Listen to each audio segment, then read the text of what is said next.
going to the Final Four. The following is a Learfield presentation of the Oregon Sports Network. And Oregon is going to play in the national championship game. This is Duck Insider. We need to get community. We need this thing to be bigger than just our little circle of players and coaches. Are you kidding me? Touchdown, Oregon! With 2 seconds on the clock. He hits it! That's the bigger picture in this thing, allowing the community to celebrate the hard work, blue-collar mentality this group brings to the table. And the Ducks have won it! The Ducks have won! We get to struggle together, and we get to have joy together. The Ducks are Pac-12 champions! I am so proud right now to be the head coach at Oregon. Catch made! Touchdown, Oregon! This is Duck Insider on the Oregon Sports Network from Learfield, presented by OnPoint Community Credit Union. People are the point. Now let's go live to the Country Financial Studio to talk Oregon Duck Athletics. What a weekend, Duck fans. You guys were phenomenal this weekend. Oregon football with the 6th highest attendance in Autzen Stadium history. Oregon volleyball set the attendance record this weekend on Friday in their Pac-12 opener against Oregon State at Matthew Knight Arena. Duck fans, this weekend, you guys were electric all the way around at Autzen Stadium on Saturday. That place was rocking. The stripe out looked phenomenal. And Friday at Matthew Knight Arena for volleyball was just an absolutely awesome experience to see. Matt Olmers talked about getting more fans out and watching Oregon volleyball, and he said after the game that the fans were electric. I didn't have the opportunity to go. Knight Uretsky, you were courtside. You did have the opportunity to go. Talk to me about the environment inside Matthew Knight Arena on Friday for what was a record-setting crowd. I mean, it was just absolutely amazing to see. The student section came out. They had the entire band there, which was really cool, you know, behind the basket where they normally have it for men's and women's basketball. That entire section was full of the entire Oregon band, so that was awesome. And then the student section just went all the way up to the top. They opened portions of the upper deck. I had never seen a volleyball match with that many people. It was rocking there, and I've been calling volleyball for the past couple of years. I've been in calls with you, and I've not seen Matthew Knight Arena that filled, even just for men's or women's basketball. Like, that's how packed it was, it felt like, even just for volleyball. And when Matthew Knight Arena is full, especially for volleyball, it is something really, really special. Great job, Duck fans. Let's keep it up throughout the rest of the season. That's something with a really, really talented volleyball squad that we would love to see continuing to move forward this season, because Friday was electric. Saturday was electric at Autzen Stadium. A 42-6 victory for Oregon in their Pac-12 opener. Big-time win for Oregon football, staying in the top 10, moving up a spot to number 9 in the rankings. Jerry and Georgie were on the call. There were tons of big plays that made Saturday happen. Let's hear them from Jerry and Georgie. There come your Ducks. There's the Harley. Gonna be loud today. Bull. Snap. Give it up. Whittington. Touchdown, Oregon. Noah Whittington, little hesitation at the line, and then found it. Two-back set, now empty to one, and Bo's going to keep it, try to go up the middle. Now throws the pass, and he got it! Casey Kelly! I thought Bo was going to run. Casey Kelly just kind of slipped out of the left-hand side. And here is James waiting for the snap. It's a fake, and it's a great one! Rumbling, stumbling inside or over the 35-yard line. Casey Rogers, my man. How about that? Oh, man. From inside your own 20-yard line, you run a fake punt. And it worked perfectly. And back to throw. Going to go fade route to Franklin. He's got it. Touchdown, Oregon. And Troy Franklin, his 4th touchdown catch of the year. And Sanders with a snap. No pressure, now pressured, hit, goes down. Back at the 15-yard line, the pocket just squeezed in, and Jordan Birch, the first one to reach him. 2 receivers out to his right, snap, blitz comes. Ducks get on him, pressured, and he will go down, clear back at the 25-yard line. Evan Williams, you could see him coming. I thought Shedeur Sanders was lucky to hold on to that ball. And the snap and go back to throw. Has protection, goes deep, wide open, over the middle is Franklin, who will just Sunday stroll it into the end zone. There's a quick score for you. Troy Franklin. Touchdown number 5 this season. Bo. Franklin alone to the right. Empty backfield now is Bo. Turns it up, wants to run and does. Gets inside the 5, 3, touchdown Bo Nix. A set of a 4, Bo Nix. Give me 6. Sanders. Edwards to his left in the backfield. The shotgun back to throw. Pressure comes. They got him again.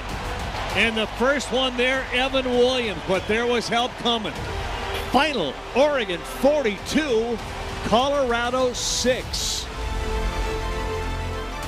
Some huge moments for Oregon football in the game. Really a complete game in all 3 phases. We saw the offense have an effective ball game. We saw the defense get home on Shedeur Sanders. We saw the special teams make some huge plays. There was a partially blocked punt. There was a blocked extra point. There was the fake punt that Casey Rogers ran downfield. A whole bunch of positive things to take out of Saturday, especially in the first half. It felt almost like a 2-quarter game because Oregon was so effective in the first half. Oregon outgained Colorado 378-21 in total offense in the first half and picked up 22 first downs compared to 21 total yards for Colorado. 6 different players on the defensive side of things got home to Shedeur Sanders, combined for 7 sacks, which was the most for the Ducks since 2017 when Oregon had 7 against Cal. And the fans, you might have been the best players in the stadium. All 59,889 of you, making it the 6th largest crowd in Autzen Stadium history. It was absolutely phenomenal. I had the view from the camera deck for the game, and the stripe out just looked so good. In person, on camera, it was both tremendous. Giving out bodacious shirts before the game, and head coach Dan Lanning, he got one of his own. That's what he wore to the post-game press conference, where he had a lot of thoughts on the game against Colorado. Here's Coach. All right. Absolutely tremendous job by our crowd today. You know, you talk about what Autzen, that experience can be like. And it was phenomenal. It was beyond phenomenal. It's what I love about this place so much. We have passionate fans, more passionate fans than anybody else in the nation. We were prepared for a battle. It didn't end up being a battle, but I've also been on the other end of this before too.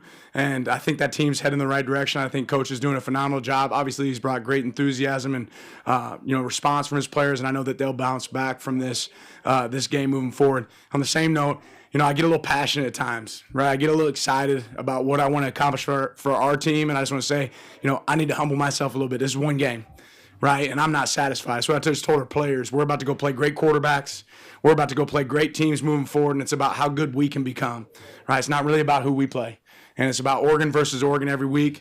I felt like this was a complete game, offense, defense, and special teams. Didn't create a takeaway on defense, I don't believe, but had some big plays in all 3 phases. We're dominant in all 3 phases. I thought you could watch our team and say, well, they have an identity in all 3 phases. So preparing for the next one, ready to go back to work for Stanford. I know that they'll be ready. This will be a road game. We didn't play as well on the road earlier this year. It's time for us to show what we can do on the road moving forward, so we can open it up with questions.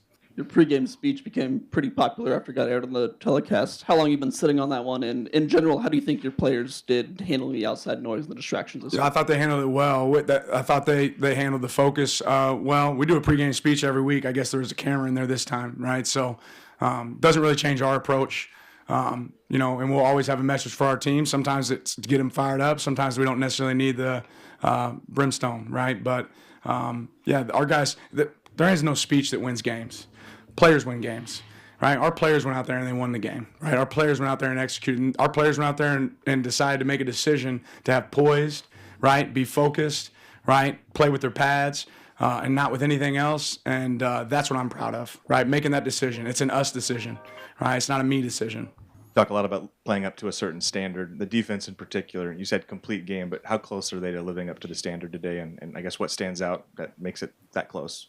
Well, it's one standard. It's one game, right? It's one game. It's about being consistent in your approach, right? So I'm really pleased with them. I thought they were dialed in. I thought they did a good job of eliminating explosive plays. That's a team that's created a lot of explosive plays. I felt they had a good feel. I thought our coaching staff did a phenomenal job. Disappointed with the score there at the end. But certainly something that we can build off of. Now it's about, can you do that consistently?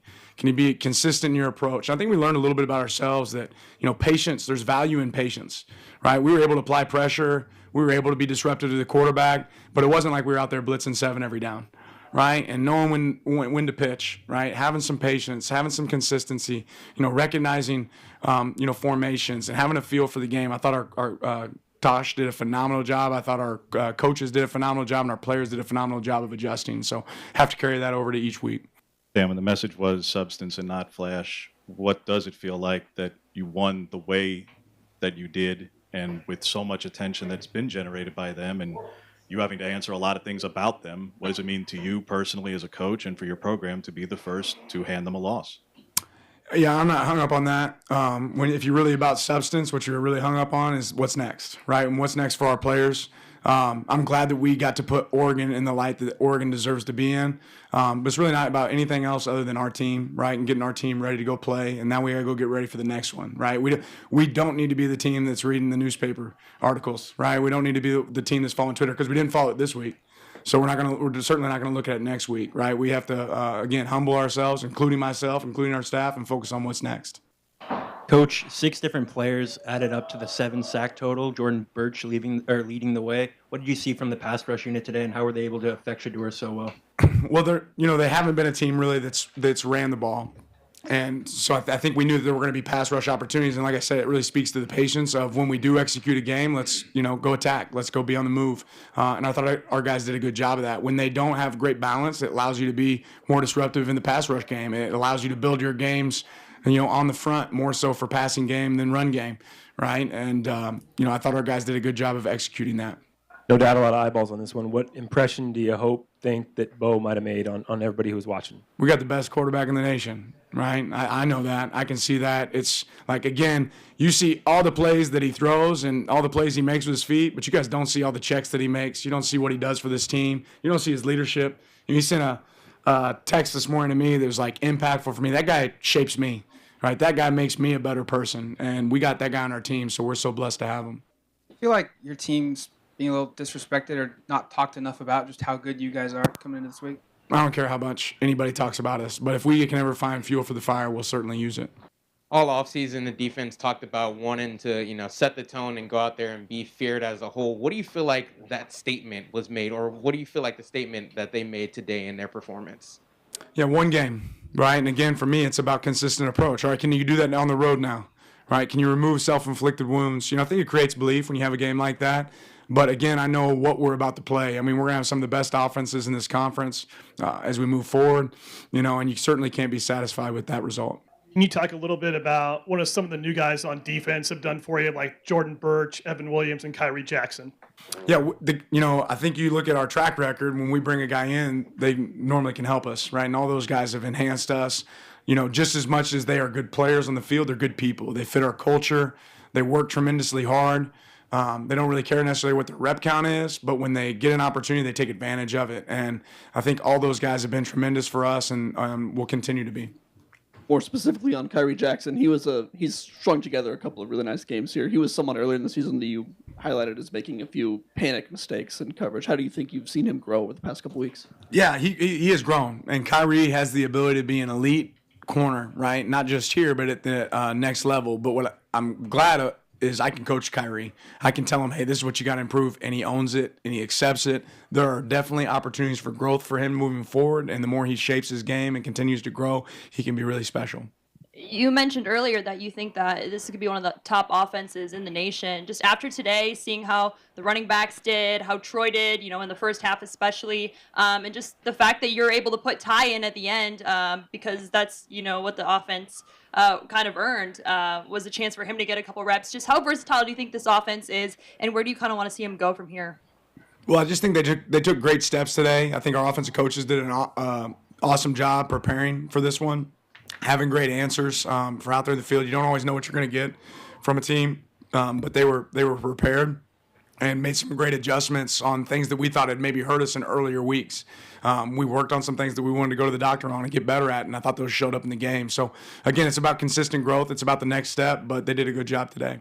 Why was that the right time for the fake punt, and why was Casey the right player to carry the ball there? Because we've probably ran that thing 47 times in practice, right? And the right times when they don't think it's coming, right? And we had some momentum. I have tremendous belief in our defense that time. They've been operating at a really high level, right? But I'm not really interested in running fake punts when everybody thinks we're going to run a fake punt, right? You kind of want to hit them when they don't suspect it. Troy's now up to 3 100-yard games this season. We saw it obviously last year. What has he done to take this to the next level to where he can be nearly a 100-yard receiver every week? Yeah, what he can continue to do is not care about that, right? I didn't know that. I know Troy's playing well, but I didn't know he had 300 yards receiving. But my expectation for Troy is that he always can.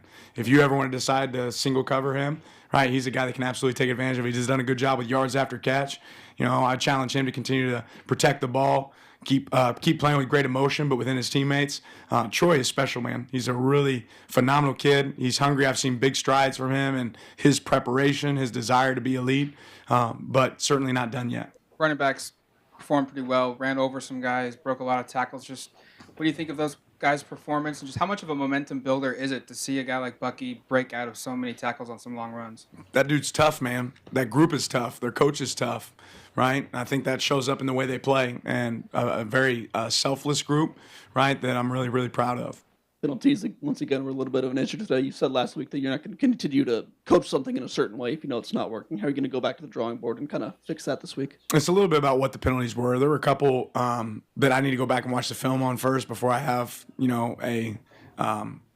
a fair decision on, right? So I have to evaluate those first to make sure. I know that our players were really conscientious about it, and some of them still showed up. So we're going to keep coaching it. Doesn't mean we'll continue to coach it the same way, but we'll continue to address it. I don't know if the play clock had ran out. It didn't look like it did on the field to me on the delay game there at the end. Maybe it had, and if so, that's my mistake. There's a couple other ones that I wasn't sure about, but we'll evaluate it and make sure that we continue to get better there. Bo was 22 of 24 in the first half and accounted for 4 touchdowns. Do you think he's performing at a higher level right now than he was last year, or where do you think he is maybe compared to last year and how well he performed last year? Yeah, I'm not a big comparison guy, but ultimately I think Bo is operating extremely efficient, right? I mean, Will and him are such on the same page. We're sitting in some huddles, and Bo called some of those touchdown plays, right? He's sitting here saying, what do you guys think about this? And we're like, great call, let's do that. I'm really, really comfortable with our quarterback, and I know he won't ever let the moment get too big for him, but he's playing at a high level right now. Any initial word on Noah Whittington? It looked like a left leg, left foot. Yeah, I don't normally talk about injuries, and I think there's still more to be decided here, but I think Noah's going to be down for a little bit, right? So I need everybody to say prayers for him. He's healthy. He's okay, right? But he's probably going to be down for a little bit, so I need everybody to have Noah in your prayers, and that is a tough kid, man. A tough kid that we're really proud of and fortunate to have, and there are bright days ahead for Noah. I just don't know that we'll have him here in the next few weeks. For both sides of the ball, how you dominated the line of scrimmage, what that says about this team, and maybe any statements that were made. I just think it says if you want to have a winning team, a successful team, it starts up front, right? Every game starts up front, and it started up there for us today. Oregon 42, Colorado 6. It was a top 20 matchup coming into the weekend, and Oregon came out and put their foot on the pedal and really controlled the contest for the majority of the ballgame, for the entirety of the ballgame. Oregon efficient offensively, especially to start out the ballgame. Got stops defensively, multiple 3-and-outs in the game. Really across the board, Oregon, a sound football team. At least that's what they showed on Saturday. The Ducks will be back in action next Saturday on the road against Stanford and the Cardinal. But we're not done breaking down this game. A whole bunch of student-athletes, including the quarterback, Bo Nix, coming up next after this timeout. You're listening to Duck Insider on the Oregon Sports Network from Learfield. As a local community credit union founded by teachers, OnPoint is committed to supporting the students and faculty at the University of Oregon. And on game day, we're right there with you, on the field, in the bleachers, and in the classrooms. Drop by our local branch today and discover the many ways OnPoint can help support your financial well-being. OnPoint Community Credit Union. People are the point. Federally insured by NCUA. Equal housing opportunity. Hey Duck fans, we're all about protecting our home turf here in Eugene. You should do the same for your home with Country Financial Insurance. Most home insurance doesn't account for inflation, but with Country Financial, yours can. If something happens to your home, make sure you can rebuild the same house in the same place. Call a local representative or 866-COUNTRY and get a solid defense for your home. Home insurance policies issued by Country Mutual Insurance Company, Country Casualty Insurance Company, or Country Preferred Insurance Company, Bloomington, Illinois. Property must meet age and condition requirements, which vary by state. This is Duck Insider. Duck Insider on the Oregon Sports Network from Learfield. The possibility of lung cancer can be pretty scary, especially if you're one of approximately 8 million current or former smokers at high risk. That's why SaveByTheScan.org wants you to know that now there's a breakthrough low-dose CT scan that can detect lung cancer early, and it only takes 60 seconds. You stop smoking, now start screening. For an easy quiz to see if you're eligible, visit SaveByTheScan.org. It could save your life. SaveByTheScan.org is brought to you by the American Lung Association's Lung Force Initiative and the Ad Council. Into the building for the first time after the shooting. It was crippling, but it had to be preserved. In response to the Pulse nightclub shooting that affected the LGBTQ community, Barbara Poma, owner of Pulse, founded the One Pulse Foundation to honor Pulse victims and survivors. If you're an ally of this community, speak out. There are more of us together than apart. It is the power of love in its rawest form. Join the fight for LGBTQ acceptance. Learn how at lovehasnolabels.com. Brought to you by Love Has No Labels and the Ad Council.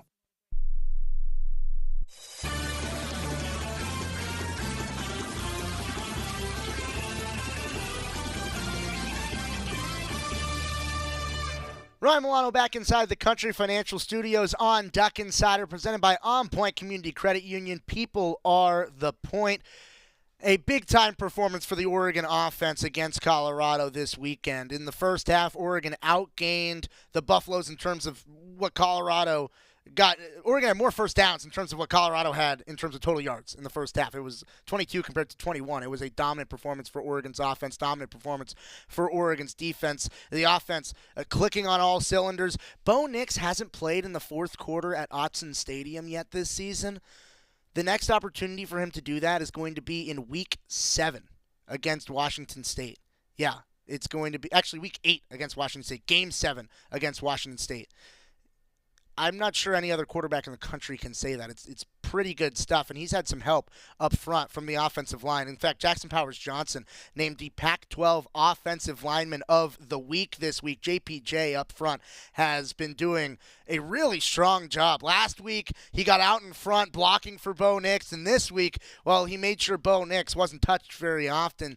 Just 2 credited sacks against Oregon this weekend, and, well, one of them was on a run that wasn't really a sack, but Bo just barely didn't get back to the line of scrimmage. So really, it's only been about 1 sack all year for this Oregon team. Yeah, the Oregon offensive line, pretty good. And they've been helping out Bo Nix a lot. Bo Nix, bodacious, the shirts were out. He was out in full effect. A strong game for him. He also talked with the media post-game. Here's QB1. Like to see your defense compliment you guys offensively. Oh, it was awesome. They were outstanding today. Applied a bunch of pressure, made great open field tackles. They just played really solid football. And, we see that at practice, every day. Those guys fly around. They play really good together. It's exciting to see those guys have a game like they did. Dan said you called a couple of the touchdowns. Which ones did you call? There was a few, I think it was one of the passes in the run. It's not really calling. It's just asking me which play, I like, and I just go with it. And ironically, most of the time, Coach Stein and I are thinking pretty much the same thing. So we're just in tune together, and I think we're just doing a lot of really good things offensively. Dan called you the best quarterback in the country. Do you feel like you're playing at that kind of level right now? Yeah, I think there's, obviously a lot that I can clean up. I want to demand perfection for myself, and I didn't get that today. But at the same time, we put ourselves in great situations to succeed. And obviously, there's every game I've ever played, there's 1 or 2 that I've always wanted back. But, it's those that you learn from, you get better. But at the end of the day, our ultimate goal is to win. And, that's what we did. Coach said all week, play the game, not the moment, whatever the quote was exactly. But how do you guys feel like you did that today? I think we did exceptional. From the start, we were prepared.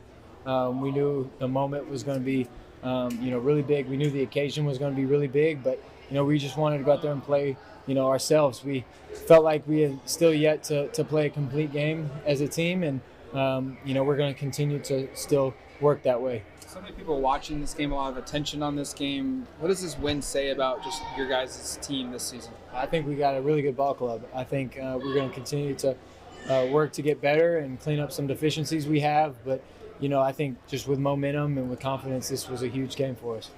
Coach says he wants substance and not flash pregame. When you win 42-6 and nearly have a shutout, and you perform the way you did, what do you feel is the substance? What is the identity of this team this season? I think our connection is really elite right now. I think we're playing so well without the ball. We're playing, well as a team collectively. We really want to see each other succeed, and I think that's valuable for a team. And when you play like that, when you execute like that, when you really go all in for your teammates, that's the kind of stuff that can happen. Dan said post-game that you sent him a text this morning that was really impactful and that you helped shape him and make him a better person. Just that relationship between you and Dan seems like it's something super different. Have you ever had a relationship like that with a head coach? Not with a head coach. He's very, relatable. He's very easy to talk to. He's great on game days. He's, extremely laid back. He's a confident coach. So every time I take the field, I know he's got my back. And he knows I got his. And so, on the interception today, he immediately was the first person out there, encouraging me.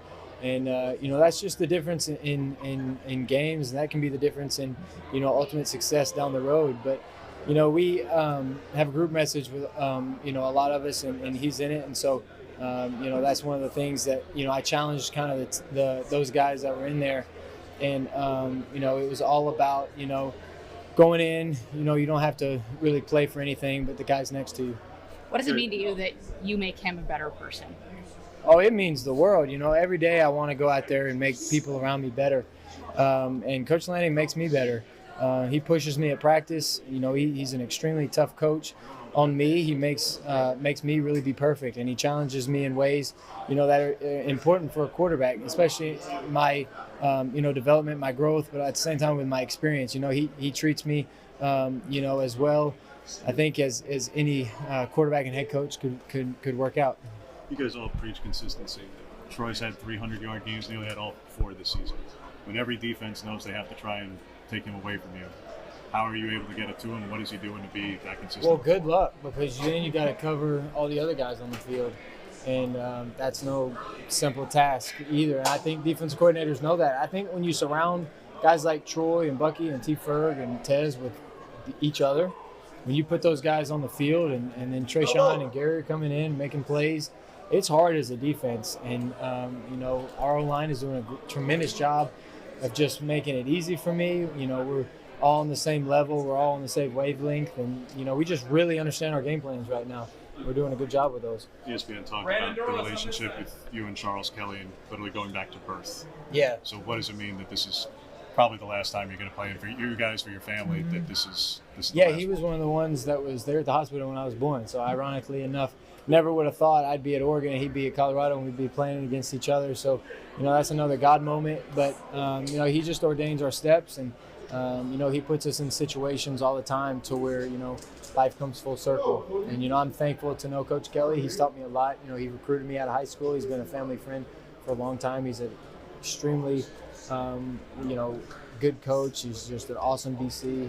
And he's won a national championship and, played for a bunch. And so, I got all the respect in the world for him and Coach Prime, that whole team, that whole staff, really the whole team.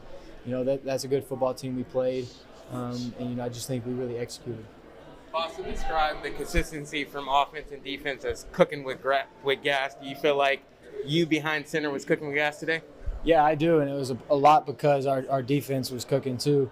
When you get 3 and outs and you stay in the flow of the game, it's really tough on a defense to be out on the field a long time. And, they did that early, and they performed really well at the beginning of the game, really throughout the game. But at the beginning, obviously that's what stood out because it got us the ball back. We jumped out on them early. And, in this league, in this conference, those kind of leads are important, and you got to make the most of them. You can start lobbying to get Casey Rogers some carries in the backfield now? With that run, we may have to make a little package for him. But I knew he played tight end in high school, and he's just a really good athlete, a good football player. And I was shocked, not only that we called it, but with the outcome. But I'm never going to be mad at an executed fake punt. Dan came into the press conference in his Bodacious shirt, and they were handing him out today at the game. I'm not sure if you knew that. Just what does it mean when you look up in the stands or you see your head coach wearing a shirt that's about you? Well, I think when you look at the shirt, it's a lot more about other people. It's a lot more about the program. I think they're just kind of using the situation, and it's got a big O right in the middle of it for a reason, because I'm nothing without this program. I'm nothing without the teammates around me. I'm nothing without Coach Lanning. Their support, from top to bottom, you name it, everybody's been supportive. And, that allows me to just go out there and play free and have fun, and things like this happen. And so, I couldn't be more thankful for the situation I'm in, for the university that I go to, and the people that are around me. I love the humility from the quarterback. Talking about the Bodacious shirts, the O's right in the middle of it, and he's right. It's the B on top, the O right in the middle.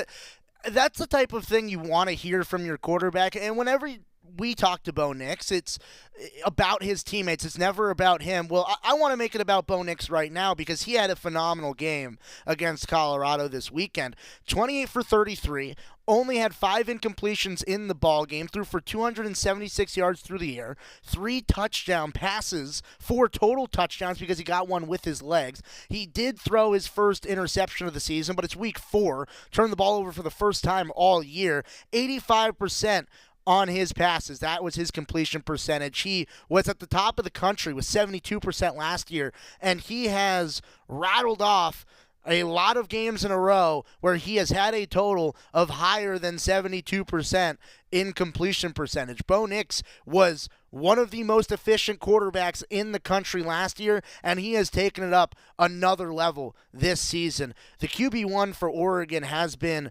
very, very strong this year, and Bo can talk about the other players on the team all that he wants, and I love that from Bo. Highlight the other players, but I want to highlight Bo because Bo was phenomenal this weekend. And Coach Lanning talked about it in his presser as well, about how Bo Nix makes him a better person and makes him a better coach.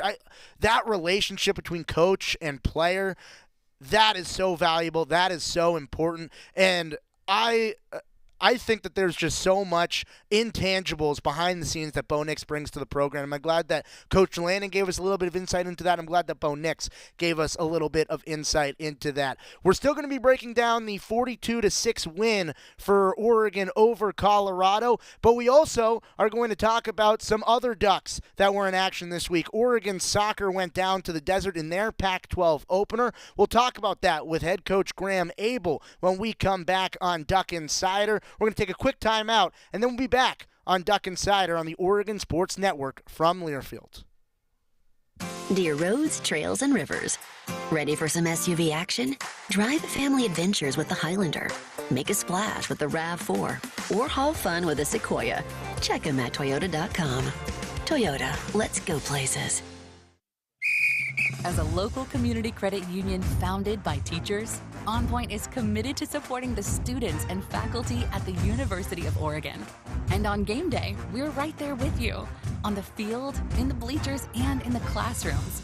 Drop by our local branch today and discover the many ways OnPoint can help support your financial well-being. OnPoint Community Credit Union. People are the point. Federally insured by NCUA. Equal housing opportunity. Dear roads, trails, and rivers. Ready for some SUV action? Drive family adventures with the Highlander. Make a splash with the RAV4. Or haul fun with the Sequoia. Check them at Toyota.com. Toyota, let's go places.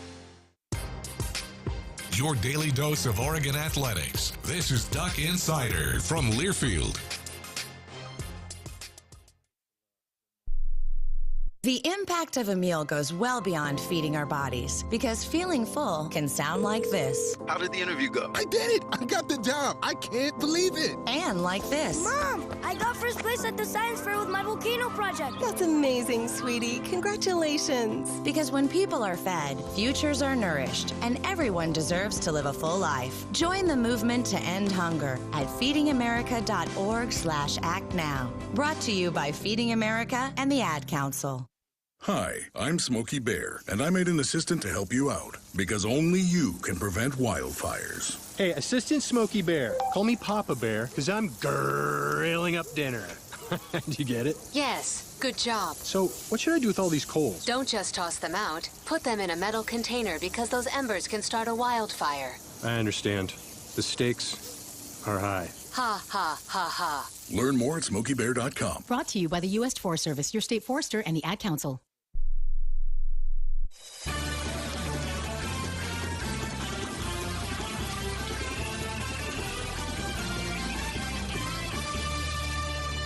We're back on Duck Insider here in the Country Financial Studio. Duck Insider presented by OnPoint Community Credit Union. Here with the head coach of Oregon Soccer, Graeme Abel. Coach. How we doing? Thanks for hanging out. Always appreciate it.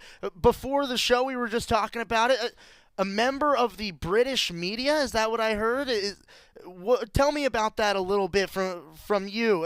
Is that what I just heard you say during the break, that you were a member of the British media at one point? No, not at all. I was saying the whole thing about the football game with the mascot mishap. That I saw that video came up in the British media. Wow. Yeah. So worldwide. Right, and then Dan's pre-game talk, that was in the British media. So there you go.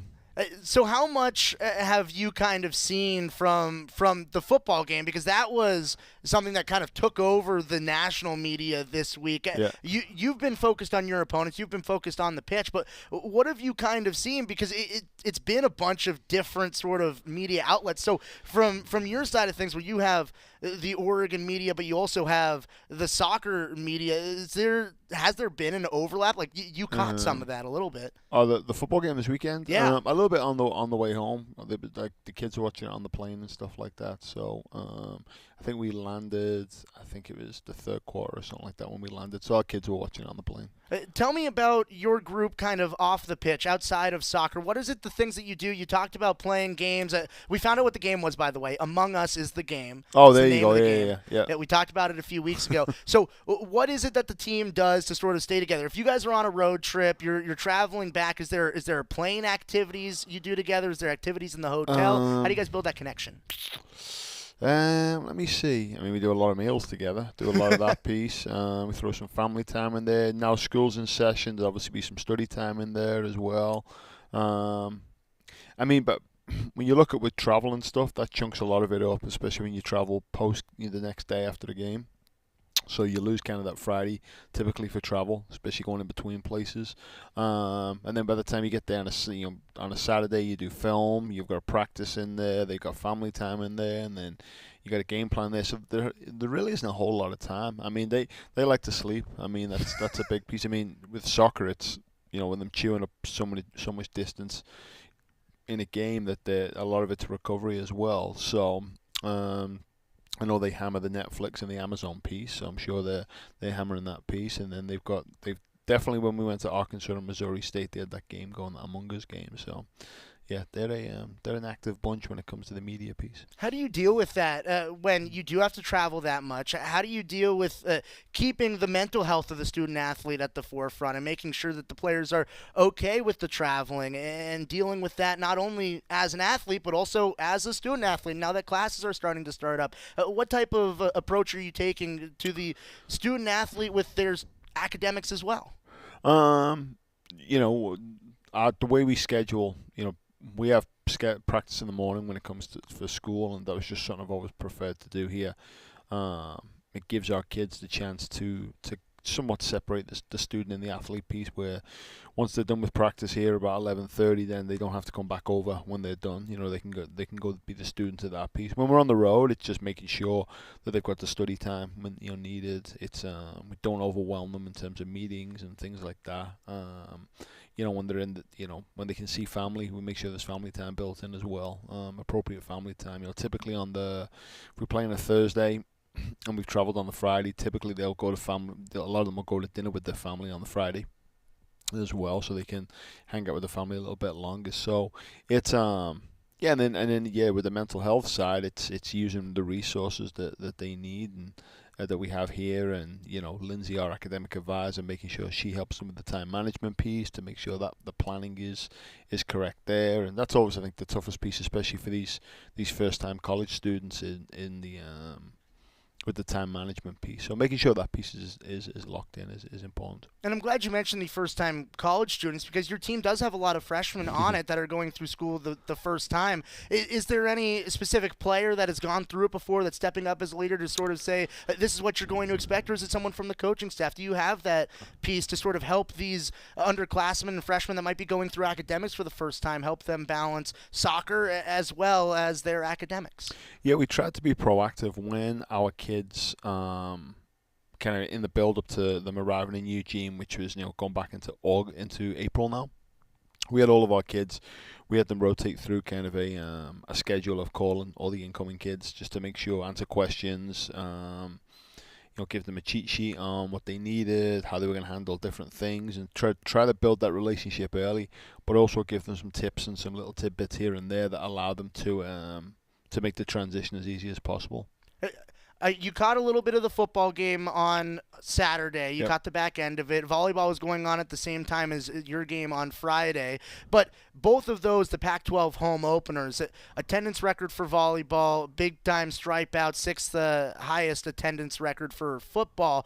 This is your Pac-12 home opener Yep. coming up this weekend. What do you want to see from the fans at Pape? Give them a little bit of what they can expect when they show up to Pape Field coming up this weekend. Well, last time we get a home opener in the Pac-12, right? So it's no, listen, Colorado will be a good team. I mean, both opponents this weekend will be challenging opponents. We've obviously got the things that we've got to concentrate on, but I think for the fans, I mean, again, we've got a young, exciting team. It hasn't gone the way we've wanted to this season, no doubt about it, but we're still creating the moments in games where there's, without a doubt, the moments of quality there. So again, we're trying to create more of those, within the games, and I think we've got to do a better job this weekend in terms of keeping possession of the ball. I think the first 15 minutes of the game we were decent against Arizona. They kind of fell away from there. Obviously went down a goal, and then we talked before about scoring the first goal, and and then you're chasing the game from there. So we welcome our fans out. This weekend we want to get them out there. Students are now back on campus.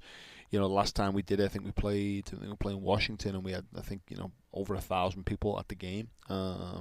And so that was right around the same time. Such a great crowd. So we want to do that again. Get the students out, get the community out, and cheer our kids on. What's it like when you're on the sideline and you're looking up at the bleachers at Pape and it's full? When there are these openers, when the students are back in town, when they fill out Pape, what does it feel like sort of being in Pape when it's completely packed, when students are back, when everyone's around, versus the time in the beginning of the year where they might not be? Yeah, it's the noise. I mean, there's a definite atmosphere but within the stadium, and even when you look over during the national anthem and the announcements and stuff, and people are starting to pack the stadium. It's awesome, and it's a great atmosphere, and so the community and the students provide such a cool atmosphere for our student athletes that we want to repeat that as much as possible. I want to talk about your opponents this weekend. Colorado, yep. Thursday night, 7 p.m. That game will be on Pac-12 Insider. Will also be broadcast on the radio side on KWVA. So, Colorado, what do they present to the table? What are the challenges that the Buffaloes will bring to the pitch? Yeah, I mean, they're a big direct team. That's kind of they're a team that's good at it. That's been their identity for years, and lots of set pieces. I'm sure we'll see some long throws in there, and they'll try to dominate that end of the field and try to lock you in down at that end of the field so they can let their set piece game take over. So I think the piece for us is obviously not allowing the ball into that part of the field and not allowing it to stay in that part of the field. Trying not to let the game get too stretched and keep control of the game. So a challenging opponent every time. I mean, every time we've played them, I think it's been close. I think it was a 1-0 last year at their place, 1-1 the year before at their place. The COVID year, I think it was 2-1. I think it was 1-0 here. So really, really tight games with them always. So it'll be a challenging opponent. Colorado Thursday, 7 p.m., Utah Sunday, 1 p.m. That Utah game will be on the Oregon live stream.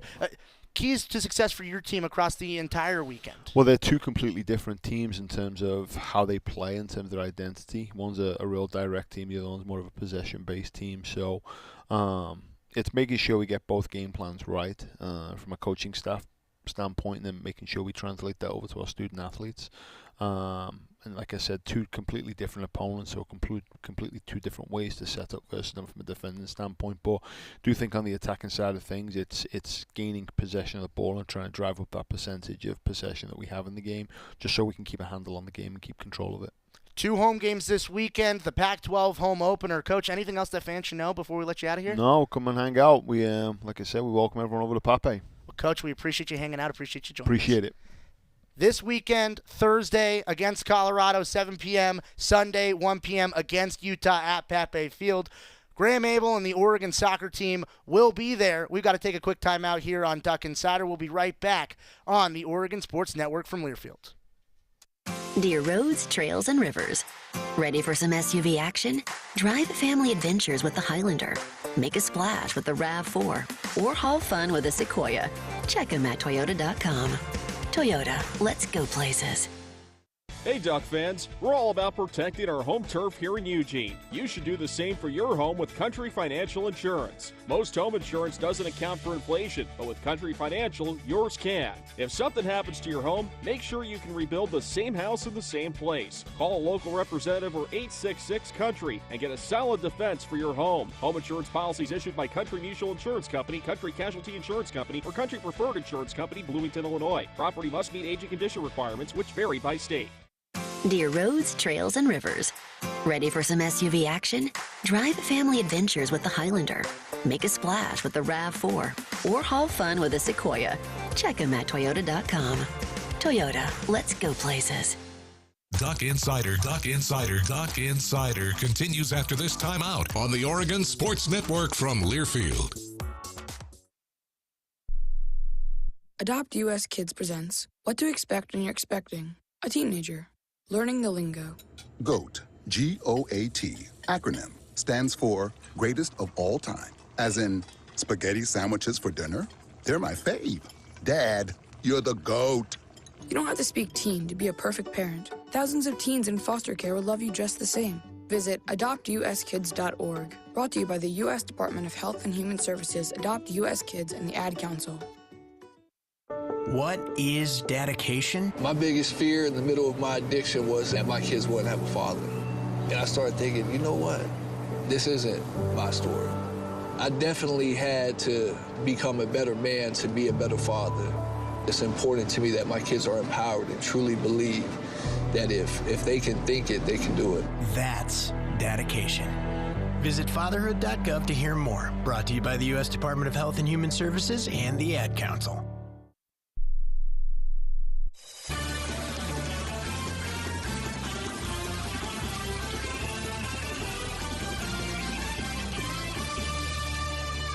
Ryan Milano back in the Country Financial Studio. Duck Insider presented by OnPoint Community Credit Union. People are the point. Oregon football was a big offensive affair on Saturday, 42-6, the final score. We heard from a lot of Oregon football players and student athletes post-game. Won't get to all of them today. We'll continue to break those down throughout the week. But we are going to continue to focus on the offense. Wide receiver 1 for Bo Nix. It was Troy Franklin, and it was a huge game for Troy Franklin. He had his 100th career reception in the ballgame, and he had 2 touchdowns. Really just a dominant performance from the wide receiver, and I don't know how he continues to be lost in coverage. If I was an opposing defensive coordinator, I'd say 11. That guy's not going to get down the field. He got down the field quite a bit. Let's hear from Troy Franklin after the game. You had to figure a lot of eyeballs watching this one and getting the attention they've gotten all year. How satisfying was it to perform like that? It was pretty cool to get the win for sure. Definitely knowing a lot of people are going to be watching us, things like that. So most definitely. You've been familiar with dealing with the outside noise before. How do you guys feel like you've dealt with this past week in this game? I think we did a good job. We got told to that things like this were going to happen. We're going to have a lot of exterior noise, things like that. And I think we did a good job of just focusing what's in between those white lines. Obviously, reaching the touchdowns is what we've seen. What was I seeing? Yeah. Pretty much I just saw that I had, man coverage on my first one. Just gave him a quick release, got back vertical, fought for the ball, won on that. And then my second one, saw they were in too high, corner low, playing cloud, and I just had my route and ran it, got a good touchdown. You've had multiple 100-yard games even last season. You were really productive for this team last season. Yeah. Every team knows they have to try and contain you, yet you've had 300-yard games and you only had 4 already. Yeah. How are you doing what you're doing and taking this to this level of consistency? Like, we all talk about consistency. You are delivering consistently. Yes, sir.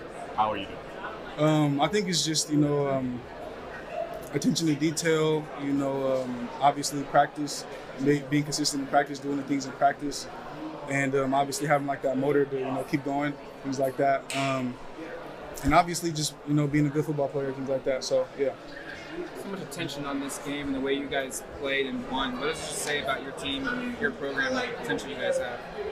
I think we have a lot of potential, They were saying Colorado, is a top team like that, and we showed what we could do against them. So, yeah.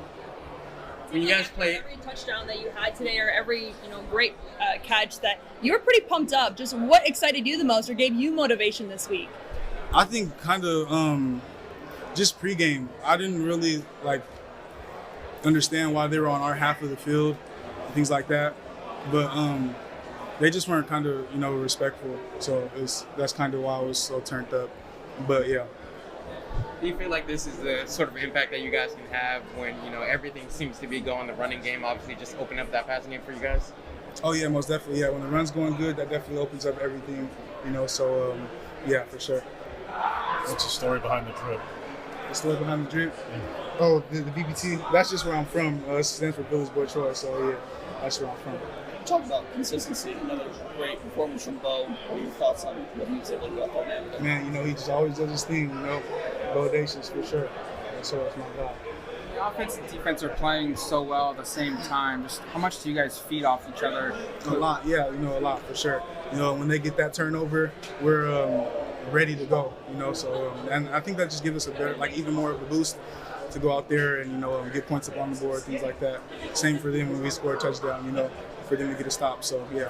Any petition to get Casey Rogers in on the offensive side of the football? Sorry, let me see. Any petition to get Casey Rogers on the offense? Yeah, we've been talking about that for sure. He definitely showed it. That was crazy. I like that for sure. I like that for him.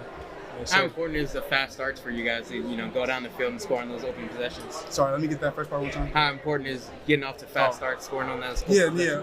I think that's very important because then we're in the flow of the game. We don't have any setbacks that'll give us a 3 and out. And then now we're like, oh shit, okay, well, what we gotta do?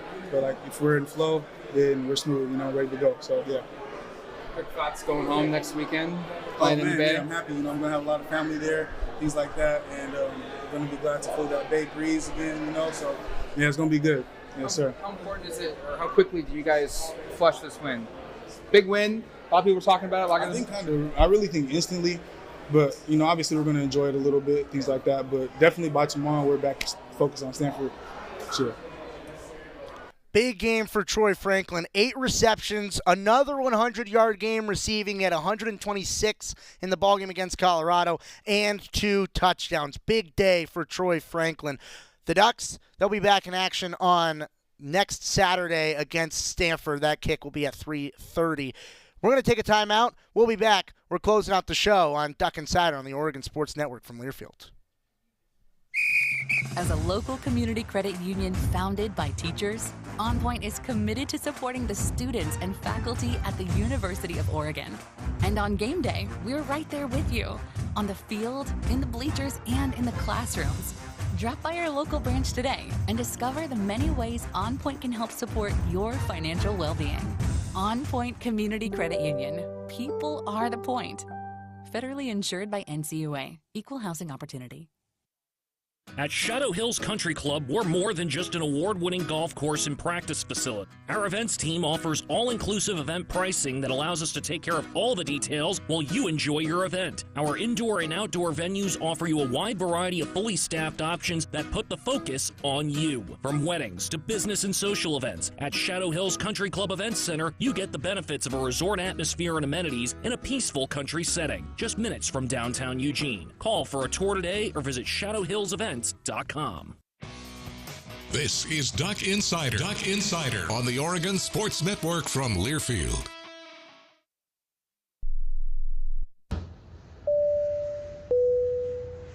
This is your captain. We are going to be experiencing some slight turbulence. Please fasten your... Oh, hold on. Just got a video of my cat. Imagine the pilot of an airplane was as confident as you are texting and driving. Seems kind of crazy when you put it like that. Visit StopTextStopWrecks.org. A message brought to you by the National Highway Traffic Safety Administration, Project Yellow Light, and the Ad Council.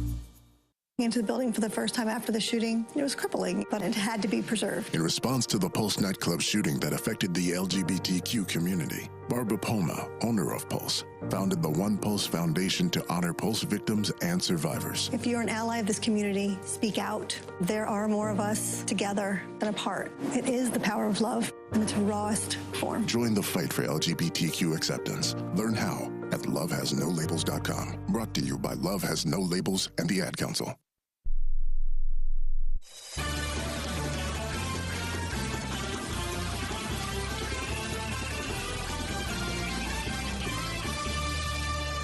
Back in the Country Financial Studios, it's Duck Insider presented by OnPoint Community Credit Union. It's time for the Cafe Yum 2-minute drill, starting out with women's basketball. The Pac-12 schedule has been released. It will start on New Year's Eve against Oregon State, then the LA schools on the road, the Arizona schools at Matt Knight Arena, on the road at the Bay schools, hosting Colorado, hosting Oregon State. Colorado again on the road, the Mountain Schools, UCLA, USC at home, Washington State on the road, Cal and Stanford closing out the regular season at home in what is going to be the final Pac-12 schedule for women's basketball. Oregon women's golf, they came in at number 2 in the latest rankings. They are currently in action at the Molly Collegiate Invitational. Men's golf, Norman Zhang won his second Korn Ferry Tour event at the Nationwide Children's Hospital Championship, earning him a spot on the PGA Tour. Congratulations. Oregon volleyball at number 6 in the latest poll. They stay at number 6 in the country, beat Oregon State in front of a record crowd at Matthew Nutt Arena on Friday, and went on the road and beat UCLA in Los Angeles yesterday. Both of those matches won in sweep fashion. Oregon soccer, they were on the road on Friday. They ended up dropping to Arizona 3-0. And Oregon cross country, the Ducks combined for 4 top 10 individual finishes at the Dellinger Invitational, and both the men's and women's cross-country teams finished second in the team standings. Joey will be back tomorrow. We'll continue to break down Oregon football and their win and a whole bunch of other things. That is the Cafe Yum 2-minute drill. See you, everyone. I'm Chris Jakimick. I served in the United States Air Force, and I deployed 3 times. So in 2017, I was serving as an Air Force First Sergeant. Our motto in that role is, my job is people, everyone is my business. But unfortunately in that year, I would lose my own brother, Lance Corporal Adam Jakimick, to suicide. The majority of veteran suicides are from gun